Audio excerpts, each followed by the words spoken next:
नेता विपक्ष राहुल गांधी ने बड़ा खुलासा करते हुए कहा था कि बेंगलुरु सेंट्रल लोकसभा की महादेवपुरा विधानसभा सीट में भारी पैमाने पर वोट चोरी की गई। उन्होंने कहा कि यहां 6.5 लाख वोटों में 1 लाख से ज्यादा फर्जी वोट जोड़े गए। राहुल ने बूथ नंबर 470 का भी एग्जाम्पल दिया, जहां एक कमरे के छोटे से घर में 80 वोटर दर्ज पाए गए। उन्होंने बताया कि मकान हाउस नंबर 35 है, जो महज 10 से 15 वर्ग फीट का है और वहां इतने लोगों का रहना पॉसिबल ही नहीं है। राहुल गांधी के इस आरोप की जमीनी हकीकत जानने के लिए इंडिया टुडे की टीम खुद मौके पर पहुंची और रिपोर्ट में साफ दिखाया गया कि राहुल गांधी के आरोप सिर्फ राजनीतिक बयानबाजी नहीं बल्कि सबूतों के साथ सच है।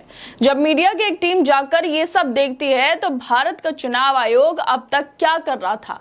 क्या एक कमरे के मकान में 80 वोटरों का रजिस्टर होना चुनाव आयोग को नजर नहीं आया? क्या ये एक मामूली गलती है या जानबूझकर नजरअंदाज किया गया एक गंभीर घोटाला? राहुल गांधी ने जो आरोप लगाए उसकी हकीकत अब मीडिया रिपोर्ट से भी सामने आ चुकी है, तो फिर चुनाव आयोग की चुप्पी क्यों है? क्या आयोग को अब भी और ज्यादा सबूत चाहिए?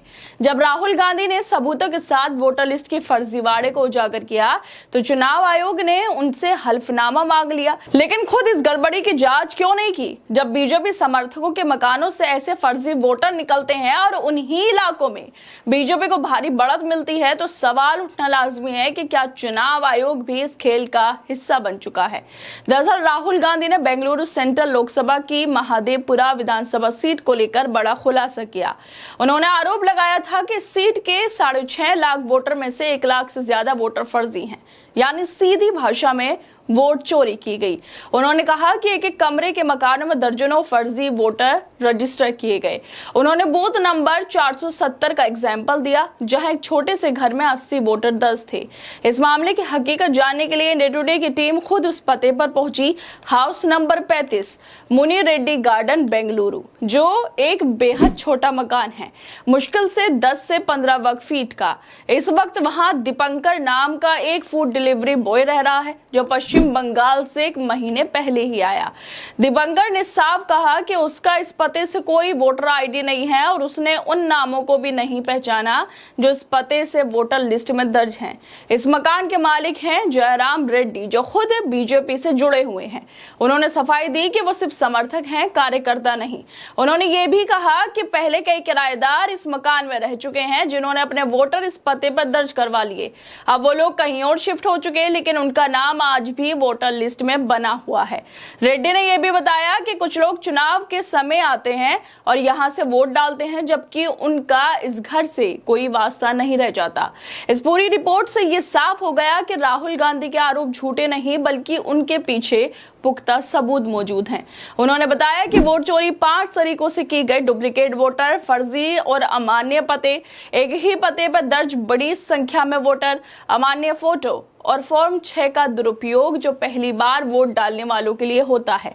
सवाल ये उठता है, अगर राहुल गांधी ये सब देख सकते हैं तो चुनाव आयोग क्यों नहीं देख पाया? चुनाव आयोग अब तक चुप क्यों है? जब इंडिया टुडे जैसी बड़ी मीडिया संस्थान ये दिखा सकती है कि एक कमरे के मकान में 80 वोटर रजिस्टर हैं, तो चुनाव आयोग की क्या जिम्मेदारी नहीं बनती वो इसकी जांच करे? क्या ये सिर्फ एक तकनीकी भूल थी या फिर एक सुनियोजित साजिश जिससे जानबूझकर आंखें मूंदी गई? जब राहुल गांधी ने प्रेस कॉन्फ्रेंस में पूरे दस्तावेज और आंकड़े दिखाए तो चुनाव आयोग ने उल्टा उनसे शपथ पत्र पर साइन करने को कह दिया, पर खुद जांच की कोई ठोस प्रक्रिया शुरू नहीं की। और जिस तरह से ये खबर सामने आई है, इंडिया टुडे ने पूरी अपनी ये रिपोर्ट की है, उसको लेकर ध्रुव राठी लिखते हैं कि how much more evidence is needed for voter fraud. Dhruv Rathi कह रहे हैं कि वोटर फ्रॉड के लिए और कितने सबूत चाहिए? चुनाव आयोग बता दे कि उसे कितने सबूत चाहिए इस फर्जीवाड़े पर, वोट चोरी पर, धांधली पर। और क्या चुनाव आयोग ये हकीकत उसको नहीं दिख रही है कि कैसे लोकतंत्र का मजाक बनाया जा रहा है? बीजेपी के लोग फर्जी वोट डलवा रहे हैं। क्या एक कमरे में 80 वोटर होना काफी नहीं है? क्या मकान मालिक का कबूलनामा भी काफी नहीं है कि वो बीजेपी से प्रभावित है? अगर राहुल गांधी के आरोप झूठे होते तो मीडिया की जांच में इतने सटीक तथ्य सामने नहीं आते। अब जब सभी सबूत सामने हैं तो क्या चुनाव आयोग जांच करेगा? ये एक बार फिर तकनीकी खराबी के बहाने से पल्ला झाड़ लेगा। एक कमरे के मकान में 80 वोटर हैं। यह मकान बीजेपी के आदमी का है। गजब ही खेल चल रहा है। डे टू डे की रिपोर्ट ने जो हकीकत सामने रखी वो चौंकाने वाली ही नहीं बल्कि चुनाव प्रणाली की ट्रांसपेरेंसी पर भी सीधा सवाल उठाती है। मकान मालिक खुद मानता है कि कई किराएदारों ने इस पते से वोटर आईडी बनवा ली थी और अब भी कुछ लोग चुनाव के वक्त लौटकर यहां से वोट डालते हैं। तो क्या ये साफ साफ फर्जीवाड़ा नहीं है?